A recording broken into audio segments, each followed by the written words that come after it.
are currently setting the foundation of what you're going to do in the future. You're gonna get through it. Yeah. It feels like you're not. It feels like the world is against you right now, but I promise you're gonna get through it. My thing was food.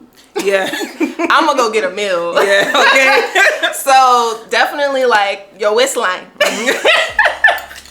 Your waistline. Listen, your waistline is eating. Just relax.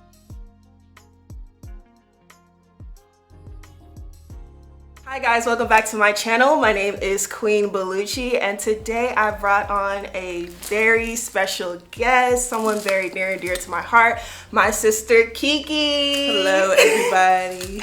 Yes, and we wanted to do a very important topic. So we're gonna give a little story time, we're gonna give a little bit of advice, financial advice, relational advice, and just really hop right into this and give y'all the tea. Okay.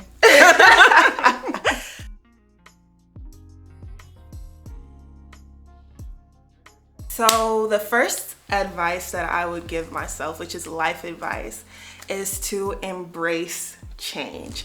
I feel like I struggled with creating all these goals and ideas like when I was 14, when I was 20, like just thinking how I wanted my life to be, and I could see myself trying to hold up to those standards that I had previously created. So I would just tell myself, embrace the change of life. Your opinion is gonna change on a lot of topics. Like when you have more life experience, you're gonna look back and be like, I don't even know why I came to that conclusion. I didn't even have any information to draw those opinions in the first place. So just really embrace the changes of life and like, don't hold yourself to a previous standard that no longer applies anymore. Yeah, I think that's actually really good because opinions change. It's okay to say, you know, I changed my mind, and having the humility to be like, I'm wrong, or something I previously thought was not what I currently think, and be able to change your mind and make decisions off of that. So I think that's really smart. And I wanted to emphasize that like your definition of success will change and evolve as you get older. So when you're younger, you think success is buying that Mercedes Benz. It's kind of more external. You're usually trying to show things off to people. But I would let myself know, little Beluchi, all those people are gonna come and go. So your requirements and your needs out of life are gonna fluctuate depending on the people you have around you, the area of the world that you're living in. Like, it's just gonna all change. Especially like, you know, I wanted to be a doctor and then I decided to go into the tech industry. The things that I needed to become a doctor, the path that I needed to go that direction, I cannot apply it to this direction and feel like a failure. Yes. You know? Yeah. So I think when you're more adaptable and you allow yourself to just meld and mold into your new path, it's gonna be a lot easier. You'll have less regrets. Yes, I definitely agree with that. You're going to experience an insurmountable amount of grief and loss, but you're going to get through it.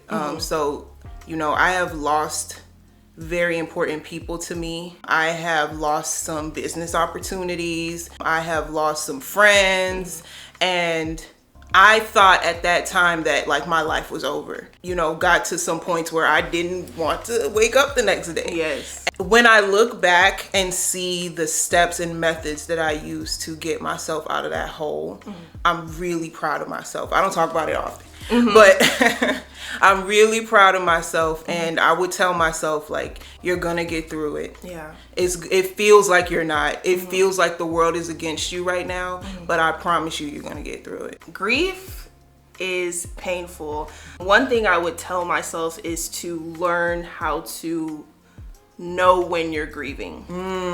I feel like I'm not equipped till now to know that, hey, when I'm grieving, I don't want to get out of bed.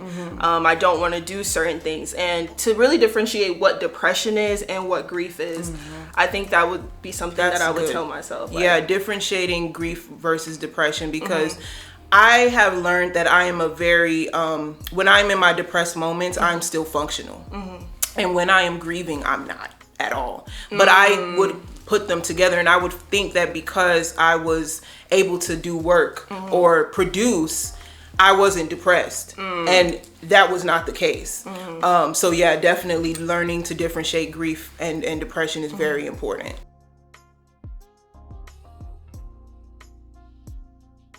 And that leads us into the next topic of the career advice that we would have given ourselves. Your passion is important, but your passion will change.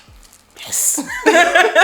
So go after stability. Stability and education, for me, they can never take away what you learn, the knowledge that's up here. It's just very important to be stable. That 9 to 5 matters. Like, yes, you have the rest of your life to be an entrepreneur. And that's something that I really wanted to hear, because I felt like I only had to follow my college passions and educational passions, and I didn't know that I have time. I don't have to try to do everything that is what is the word, like, accomplish all your goals. I don't have to accomplish every goal right now, or do 30 under 30 or anything like that. And as my passions changed, I had to grieve those passions. Yes. I had to, like, you put your whole identity around a certain goal, and then you're like, I actually don't want to do this and anymore. you know, I was gonna say, because growing up, you always said you were going to go into the medical field. You were going to be a doctor.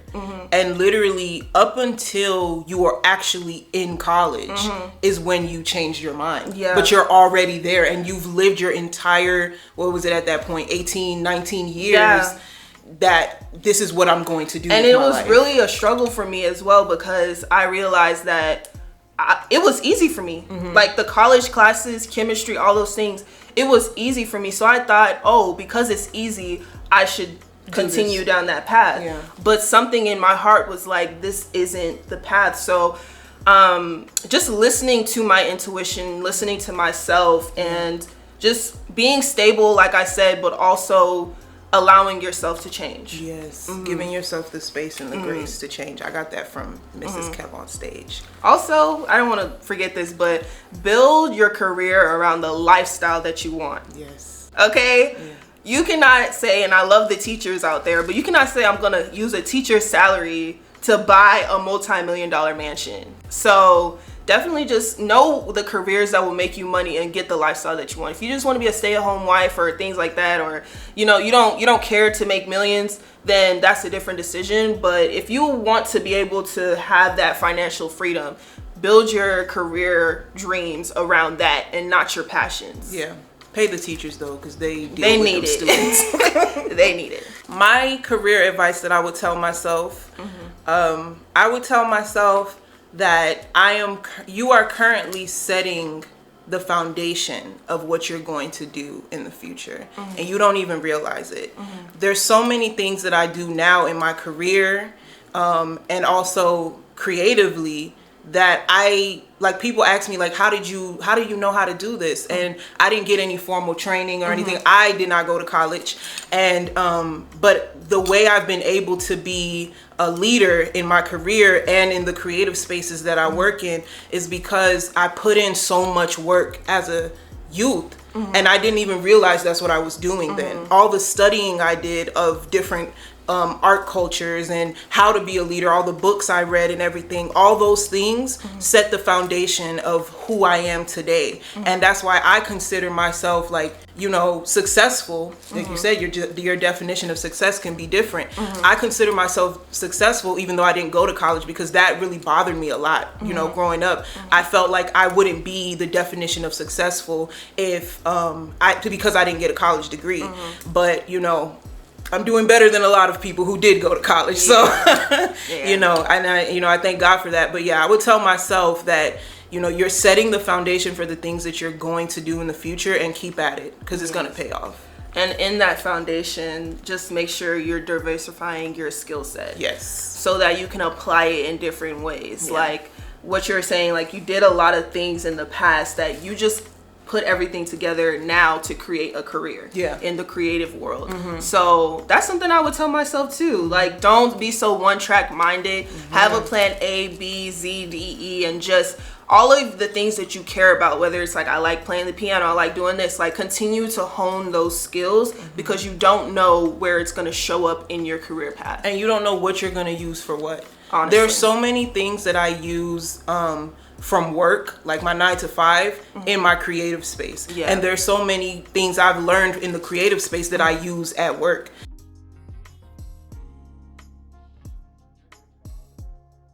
And for financial advice, I would tell myself, save money. Do not spend it until you're wise enough to spend it. Like I said, you are going to change. It is inevitable. The things you wanted at a certain age, you're not going to want it 10 years from now. So do not waste your time trying to please those people around you, because they may not be there forever. And you have to learn yourself enough to know what your future self would want. Yeah. So save your money. Don't spend it on frivolous things. Money matters. Money management matters. So I will pat myself on the back. Like when I was really young, got my first bank account, got my first debit card, job and everything when I was 16, 15. I was saving up for basketball gear, a basketball hoop, basketball shoes. Yeah. So I learned how to save early on. Yeah, I feel like between the four of us, you were always the one who was on top of your finances. Like we would get whatever money we got and spend it. Yeah. But I remember you had a little like filing system for your money, and you kept track of every penny that you always have been like that. So I didn't even think about that. Like I had a safe under my bed. I would throw parties for myself so my aunts and uncles and people could give me money so I can buy what I wanted. We would sell candy. I was on top of it, but all I would say is save your money. My thing was food. I'm gonna go get a meal. Okay. So definitely like your waistline. Your waistline. Listen, your waistline is eating. Just relax. So that's something that I would tell myself financially. I would tell myself that letting go of a poverty mindset will make me financially stable in the future. I used to feel like I needed to keep every dollar, and while making wise decisions financially is great, sometimes you have to bite the bullet in order to get a desired result, so that desired result can net you more income in the future. Investing, yes. So I had to learn that I didn't have to hold on to everything so much. If I allowed it to go, it'll come back to me tenfold. So I would tell myself, like, everything is not about keep it, because it's about growing it. Even in the Bible, God gave the talents, and some people went and buried theirs, and some people went and multiplied theirs. So, I would tell myself, let go a little bit. I really feel that. Even though I did say save, invest wisely. Save wisely. High yield savings accounts. Like, do your due diligence to organize your money well, because what you do in the beginning is what you're going to do in the end. What you do with $100 is what you're going to do with 100,000. So don't discount the little that you have for, when I get $1 million, I somehow will just have money management skills. Right. It's just not like that. Yeah.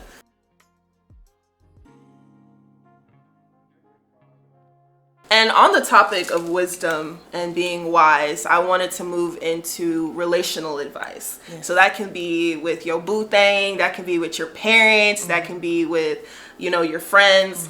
And my top advice that I would give myself is good friends are like diamonds. They're very rare, but when you have them, you will cherish them.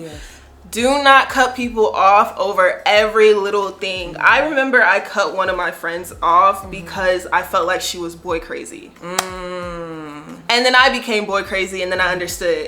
But at the time, I was just, looking for that, like, friendship attention and stuff. And she was a great friend, showed up for me, I showed up for her.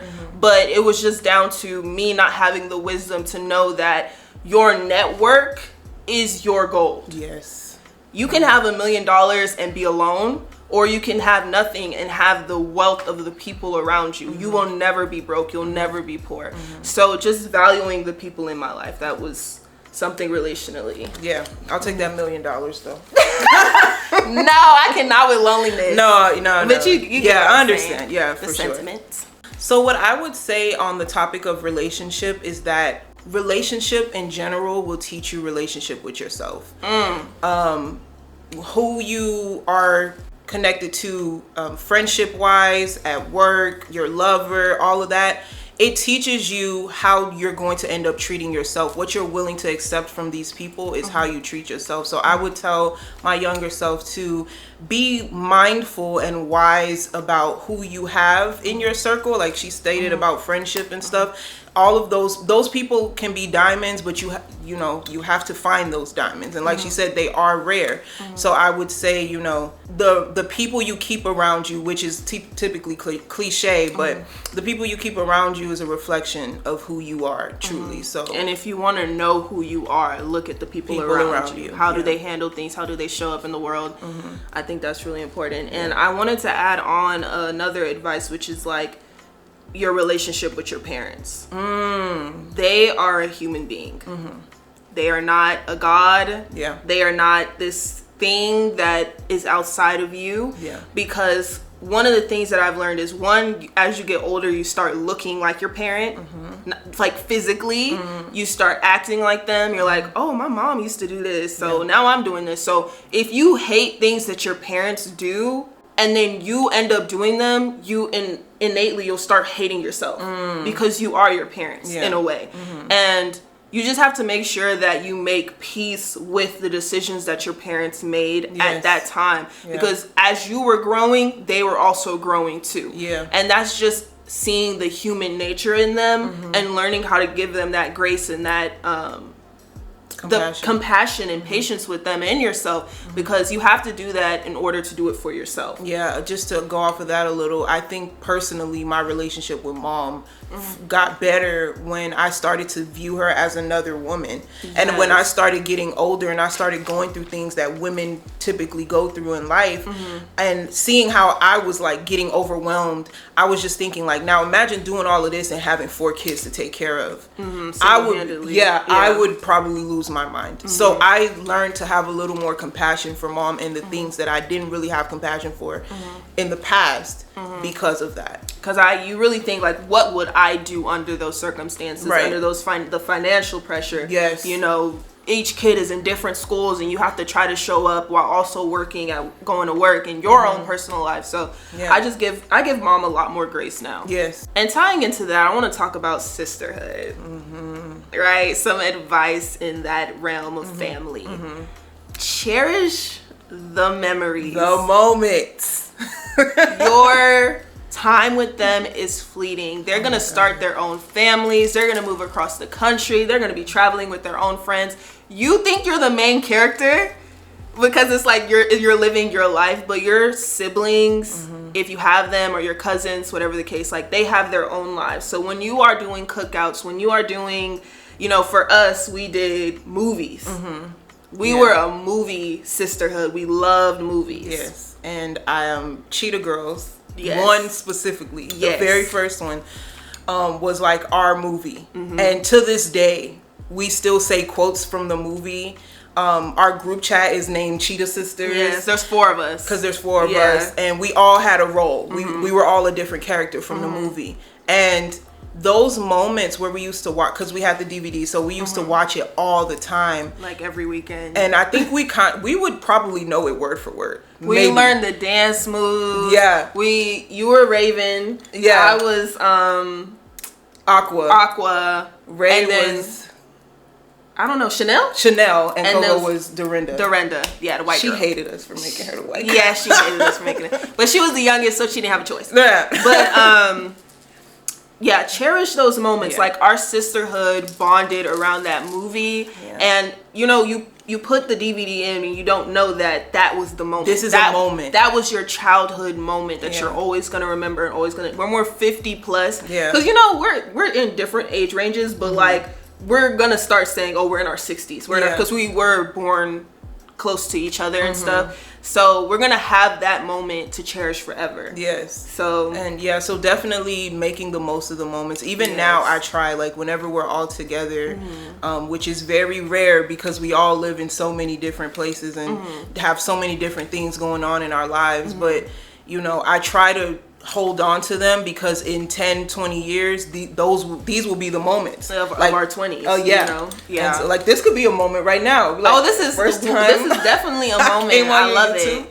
I love it. So that would be a definite sister moment, of course. So thank you guys so much for watching. Thank you for having me. Of course. I am so happy to have my sister on. Oh, can I say this? I am so proud of you. Okay. I know we didn't discuss this. Okay. I'm a little shy. I wanted to tell you I'm so proud of you because I know you, ever since we were younger, you've always wanted to do something like this, like talk to people about mental health and stuff. And I think that kind of drove your want to be in the healthcare field. And you always talked about having a YouTube channel and doing this type of stuff. And I'm just so proud of you for doing it. And to see it, I'm always so geeked to show my friends and tell them like my sister's has a YouTube.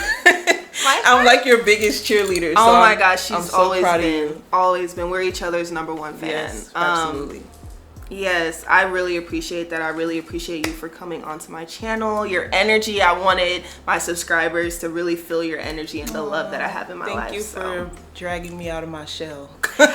Okay, you guys, thank you so much for watching this video. If anything resonated with you or any advice that both of us have given has touched you in any way, make sure you comment down below and let me know. I'll also link my sister's details down below so you guys can go follow her. So thank you guys so much for watching. More videos coming soon. Bye. Bye.